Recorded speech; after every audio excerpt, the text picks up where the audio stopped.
A brief trigger warning. This video discusses abuse, trauma, and self-harm. Viewer discretion is advised. Welcome to my diary, an unedited, truthful account of my thoughts on life and living in my tiny little bus, the Prancing Pony. Thank you so much to my patrons for making content like this possible. I couldn't do it without you. As I summited this current peak, where I decided to see if I could get a bar or two of service right outside a new little camp spot that we just pulled into a few hours ago, I saw a hawk land on the top of a nearby tree. The tree itself was very tall, but the peak that I've just summited is also quite tall, so it almost looked eye level. Although that's an exaggeration, of course, but when you're that close to a big bird, it can be a little bit awe-inspiring. So the hawk just perched there, watched me for a little bit, let out a couple of screeching kia-kias, and took off on their merry way. I've had a few hawk encounters now, all really lovely and beautiful, and just, it really makes you stop and just go, wow. I've done a little bit of research about some of the wildlife that's around here. We had a gray fox wander through the campsite the other day. They didn't see us in the bus, so they just kind of were hanging out, scoping things out. Gray foxes are interesting because they still have a reddish underside and legs, but their back and through their tail is all salt and peppered. At first I thought maybe it was a coyote, but I was like, no, that's way too small. I wonder what that is. Fortunately, all of my wildlife encounters thus far, encountering a lynx a few weeks ago, hawks, all sorts of birds, small rodents, somewhat larger rodents, and deer. I've seen so many deer up in the mountains here. It's just so wonderful to be in an area where deer haven't really learned to be afraid of people yet. Meaning, in national forest land, generally speaking, I assume you're not allowed to hunt. At least the places I have been in have all had no shooting and no hunting kind of signs and stuff like that. So it's just nice that they're not afraid. It makes me less afraid and just able to stop and wave hello. Yes, I'm that person that if I see deer and they're not running away, they're just kind of hanging out, scoping me out, I will look at them and smile and wave. I go, hello.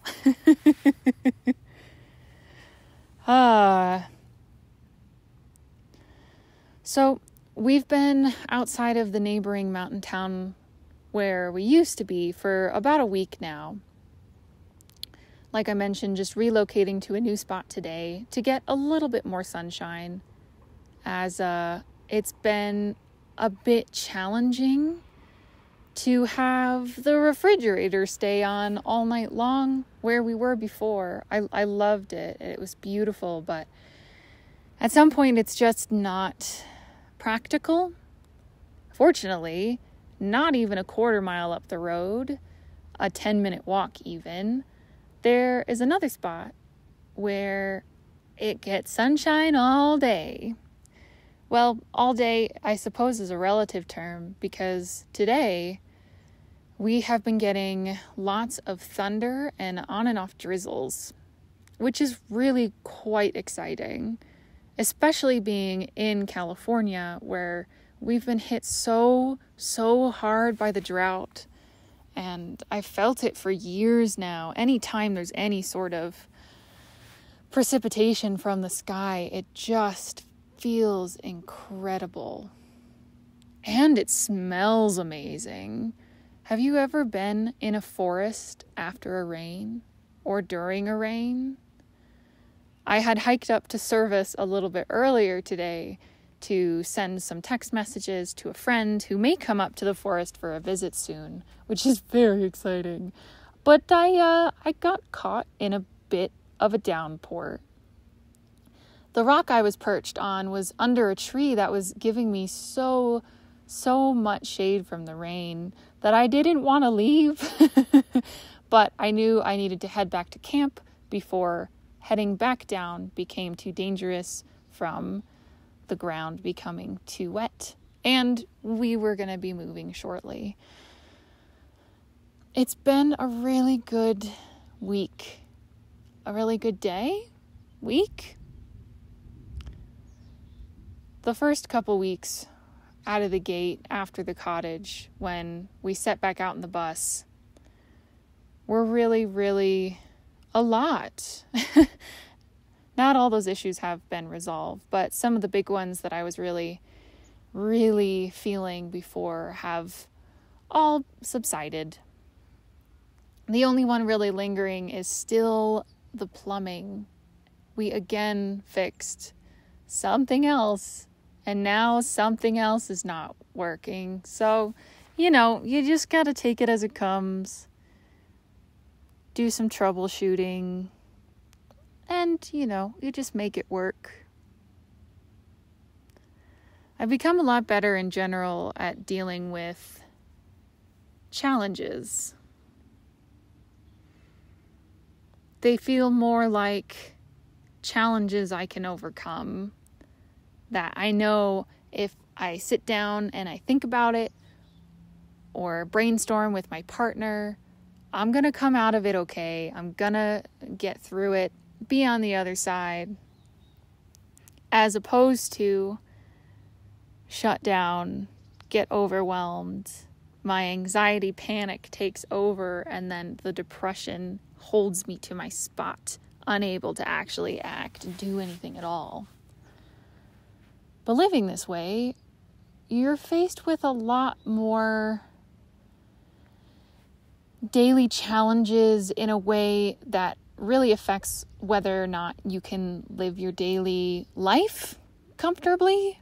For example, we've noticed the last couple days we're just not pulling in the amount of solar energy that we needed to. So it's like, well, first we decided to stay in the same spot where we were and just move the bus a little bit. We had been tracking the sun during the day and we're hoping that that would work. It didn't. And we were terribly crooked. We still do not have any levelers to help out the bus when it needs it. We have a couple of 2x4s, and that does ish okay, but camping mostly in national forests, we don't expect the ground anywhere to be flat. And it gets to the point now where it's really a quality of life thing. And, our poor cats were trying to play with some toys, and they just kept rolling right to the front of the bus, which was pretty funny. But we have much more sun now, and we're much more level. But even attempting those different types of challenges, first moving the bus in the same spot, and then relocating, they were like, oh yeah, this is a challenge I can overcome. I got this. Or even when I mentioned last time the bus getting stuck, my brain didn't necessarily know how exactly we were going to get out of it, but I knew that we would. I wasn't worried about it and was able to focus on what needed to be done. I've been listening to an audiobook that was recommended. It is a new book, actually, that just came out by none other than Oprah Winfrey and Dr. Perry, who is a specialist in childhood trauma. and just trauma in general. It's called What Happened to You. The entire premise of the book is based around the idea that instead of when a child exhibits certain behavior that's perceived as disruptive, nonconformist, unusual, out of the ordinary, or even violent, whatever it is. And this carries on into adulthood as well. If we had a society and social systems in place where instead of asking what's wrong with you, but instead asking what happened to you, it could completely transform so much of our daily lives and the lives of really everyone as a whole. Obviously, this is not light reading. I've told like a couple of people about this book because it's extremely profound, and every chapter is filled with multiple aha moments, and it's just, I usually only listen to about a chapter a week because then I just have time to let it marinate, process, absorb, discuss, sort through before moving on to the next piece of information. Yeah, and I can understand how a book that would make you really, really look at yourself and your life might not really seem appealing to a lot of people who aren't quite ready for that level of depth. But I've been there for, I think about a year and a half now, approximately. So I have had, and still technically have, C-ptsd, which is a form of post-traumatic stress disorder, but it is noted to be complex, or C, because instead of a single event, such as being in a car crash, for example, that can have repercussions on your daily life, I had long exposure, many events over decades of traumatic experiences, abuse, and that I would say that's complex. This has been an ongoing thing, obviously, for my whole life, that I've been trying to just figure out, navigate. I always kind of felt like my life was just on hard mode, like in a video game. Everyone else was able to do all these things that seemed simple, like take a test without feeling like they were gonna die, or go home and feel like they were safe, or not live life in complete and utter fear to the point where they were shut down all the time. It's been quite a journey and experience to figure out and realize and cope and get treatment for just life. It's a really, really big mind bend, particularly at first. Now it's like, oh, yes, of course, I over-dissociated and have for my entire life, and would do things like rip my fingernails off and, dig into my scalp with my nails until I would bleed. And I wouldn't feel anything. It would feel good. It'd be weird. And just, learning why and how and where all that came from and how that still affects my life now.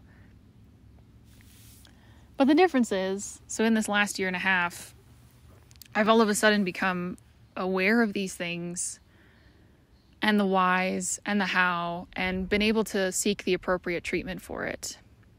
I've been in and out of doctor's offices and for all sorts of things, all sorts of bodily systems and in and out of different mental health clinics and with a number of specialists ever since I was a child, because I've always had a lot of problems, which of course I did in the environment that I was just steeped in for a really long time. Of course I did. But no one caught on. No one picked up on it at all. My mental health collapsed, my physical health collapsed, and I now know that I displayed every single telltale sign of a child in a really, really unstable, chaotic, unpredictable environment. This book that I'm listening to, it really feels like they wrote it about me in a lot of ways, which that's what it's there for. But this area of study is fairly new, and certainly back when I was a kid, it was even newer. And no one saw it. I remember I would reach out for help with certain adults that I felt comfortable with, or comfortable enough with to say anything. And I would always just... people would tell me I was stressed. That's the response I would get all the time. And I would get so angry because they didn't understand. No, it's not stress. Stop dismissing everything I say as stress, because to me it was life or death. To live every single day and have so many situations trigger a life or death response, and with me, usually resulting in disengaging from reality for minutes, hours, days, months, even longer. I was like, I don't think that's stress. Your body always knows, right? Even if you don't know what happened to you, sometimes you're in a situation and all of a sudden you feel a certain way. You get a feeling in your gut. Or all of a sudden you feel nauseous, or you get a headache out of nowhere and you feel uncomfortable. And it can be like, well, I don't know where this came from, but my body's reacting somehow. My body was like that for my whole life.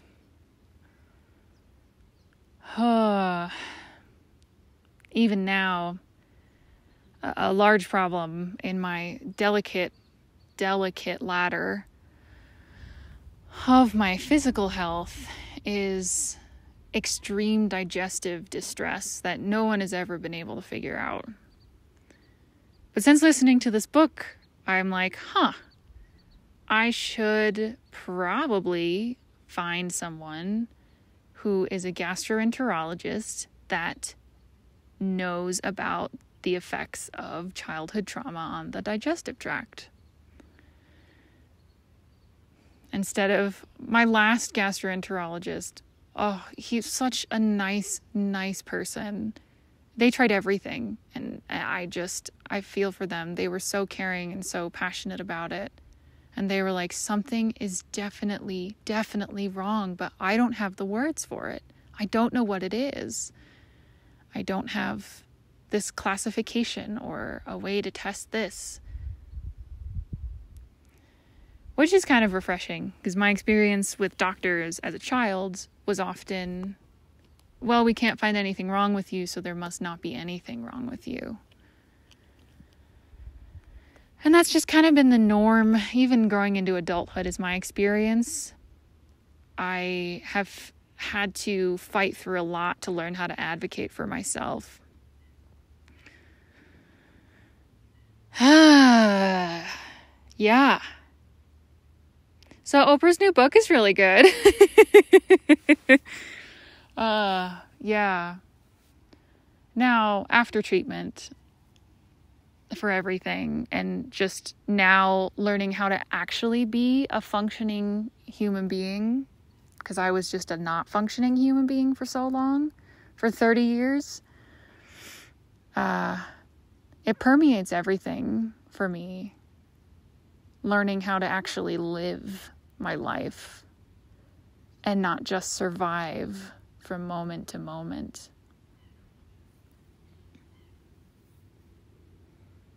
Being out in nature really helps with that. I really look forward to these diary entries.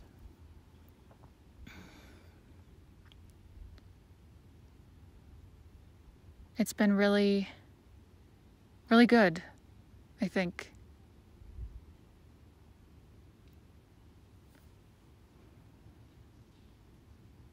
The forest is so quiet today. It's a Monday, which are slowly becoming my favorite day of the week, just because all of the weekend partiers have packed up their things and gone back to their daily lives. It can be a little jarring after 5 days of silence to all of a sudden 200 feet away just have a pounding bass line into the night when you're trying to sleep. Ooh. Yeah, it's a stark contrast. Anywho, I'm sure I'll be back with more life revelations and just thoughts about living with PTSD. I don't hear a lot of people talk about it. It is something for me that it pretty much it's everywhere. And I am so happy to say that I'm doing really well. Like, for the first time in my life, I'm doing really well. And goodness me, I am so thankful for that.